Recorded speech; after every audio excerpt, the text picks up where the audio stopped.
Iran Israel conflict के बीच खबर आ रही है कि नॉर्थ कोरिया ने साउथ कोरिया पर 10 मिसाइलों से हमला कर दिया। पर यह बात 100% सच है कि ये हमला सिर्फ डराने के लिए था। नॉर्थ कोरिया ने ये मिसाइलें सुनसान क्षेत्र में दागी थी ताकि साउथ कोरिया को किसी भी प्रकार का नुकसान न पहुंचे। नॉर्थ कोरिया और साउथ कोरिया में लास्ट टाइम युद्ध 1950 से 1953 के बीच हुआ था, लेकिन तब से लेकर आज तक ये सिर्फ एक सीज फायर था। आज तक इन देशों के बीच कोई समझौता नहीं हुआ है, तो नॉर्थ कोरिया ऐसी हरकतें टाइम टाइम पर करता रहता है। अब नॉर्थ कोरिया के तानाशाह ने मिसाइलें क्यों दागी, इसका पता तो इसको खुद नहीं होगा, तो मुझे कैसे होगा।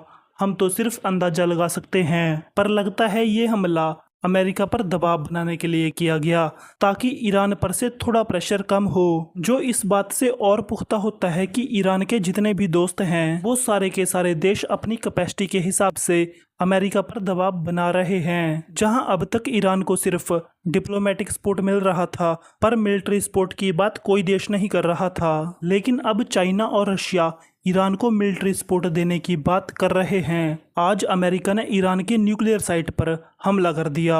अब अगर ईरान इसका जवाब देने के लिए जाता है तो ये युद्ध और लंबा खींचेगा, और अगर ये युद्ध लंबा खींचा तो ईरान को हथियारों की जरूरत पड़ेगी। लेकिन मजे की बात यह है कि ईरान का हवाई क्षेत्र इजराइल के कब्जे में है, तो ईरान अपनी एयरफोर्स का यूज इजराइल या अमेरिका के विरुद्ध नहीं कर सकता। लेकिन सवाल उठता है कि चलो मान लो चाइना और रशिया ईरान को हथियार देने के लिए रेडी हो जाते हैं, तो सवाल उठता है कि कौन से हथियार देंगे। ईरान के एयर स्पेस पर इजराइल का कब्जा है, तो वहां पर हेल्प की कोई गुंजाइश है नहीं, और अभी तक इजराइल या अमेरिका की आर्मी ईरान के अंदर उतरी नहीं है, तो वहां की आर्मी को सपोर्ट करके कोई फायदा नहीं है। और ईरान की नेवी कितनी भी स्ट्रांग हो जाए, अमेरिका और इजराइल को टक्कर नहीं दे सकती। और अगर चाइना और रशिया कोई डिफेंस सिस्टम देते हैं तो उसको ईरान के अंदर डिप्लॉय तो करना पड़ेगा, लेकिन क्योंकि ईरान का एयर स्पेस पूरी तरह से इजरायली आर्मी के कंट्रोल में है,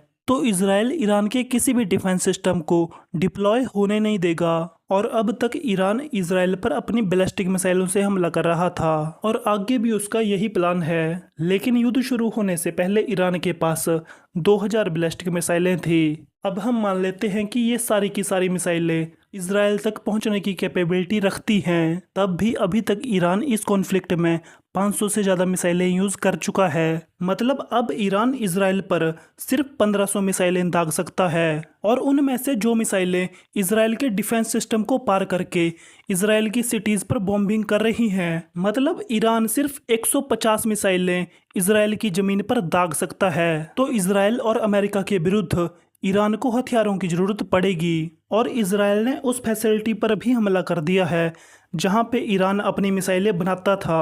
मतलब अब ईरान के लिए नई मिसाइलें बनाना लगभग नामुमकिन हो चुका है। मतलब ईरान के पास जवाब देने की बहुत लिमिटेड अपॉर्चुनिटी है। और सबसे मजे की बात है, जब नॉर्थ कोरिया ने साउथ कोरिया पर मिसाइलें दागी तो साउथ कोरिया का कहना था कि इसका जवाब अमेरिकी सेना देगी। मतलब छोटे से छोटा देश भी हो, पाकिस्तान जैसा बुजदिल देश भी हो, तब भी वो हमले के बाद कहेगा कि हमारी सेना जवाब देगी। लेकिन साउथ कोरिया की सेना दुनिया की 5वीं सबसे बड़ी सेना है, लेकिन उसके इस जवाब ने पूरी दुनिया को शॉक कर दिया।